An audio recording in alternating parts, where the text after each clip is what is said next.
Welcome to 9th grade biology. Today's topic is genetics.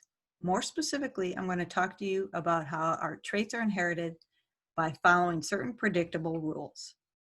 We start off with the gene. Genes are found on your chromosomes. Each gene is made up of DNA. Genes have different versions.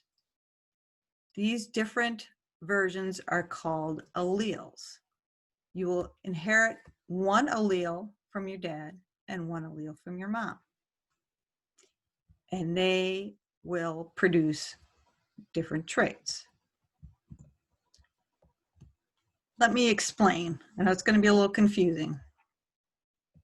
So, I have two chromosomes here. One from mom, one from dad. So, I have the pink pipe cleaners to signify the mom's chromosome. On her chromosome, she has two beads. The beads indicate the genes for, we're going to say, hair color. She has one green one and one pink one. The green one is the allele for the dominant trait. The pink one is the allele for the recessive trait. Dad also has the gene for hair color. One allele for the recessive trait, one allele for the dominant trait.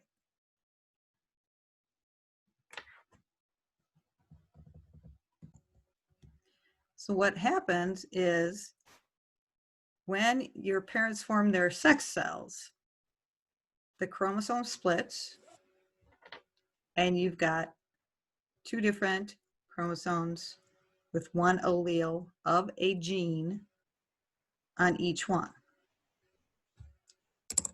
Mom's chromosome does the same thing. So now you have 4 different alleles. 2 from dad, 2 from mom. So what happens is then those different chromosomes can combine in different ways. So if we take one from dad, we'll start off with the recessive. Remember, pink is the recessive.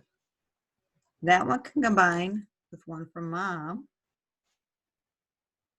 And in this example, we have 2 recessive alleles. Recessive from dad, recessive from mom. It would produce the hair color of blonde. All right, we're going to take that same one from dad, but we're going to combine it with the other one, the dominant allele for hair color. So we have one dominant allele, one recessive allele for hair color.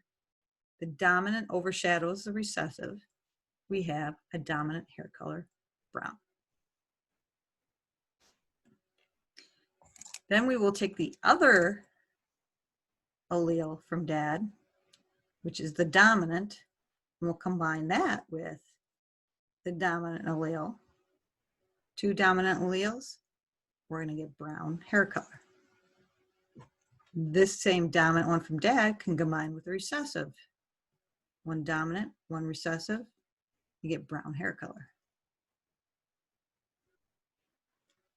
All right, let me show you a diagram that might help you see a little bit better.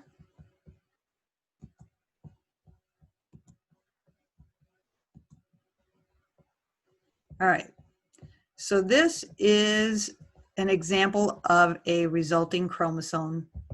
You have the paternal chromosome, or the chromosome from your dad, the blue chromosomes. That contains the paternal gene for hair color.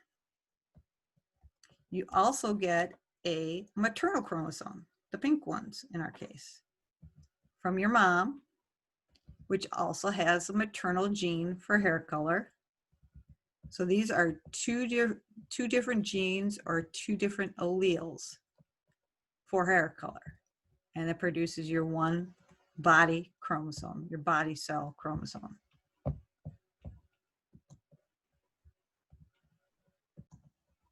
You can also show these genetic crosses with what they call a Punnett square. Unfortunately, I don't have much time for that today. So next time we will go over how to do a Punnett square. I'm also going to have a penny lab for you, because although genetics and inheritance is predictable, it's not always the case. A lot of times it's just a toss of the coin. It's random. So we're going to take pennies, we're going to flip pennies, heads or tails, to produce traits and compare it to what are actual, we're going to compare predicted and actual traits against each other. And you'll see that it's all just random. All right, we'll see you next time.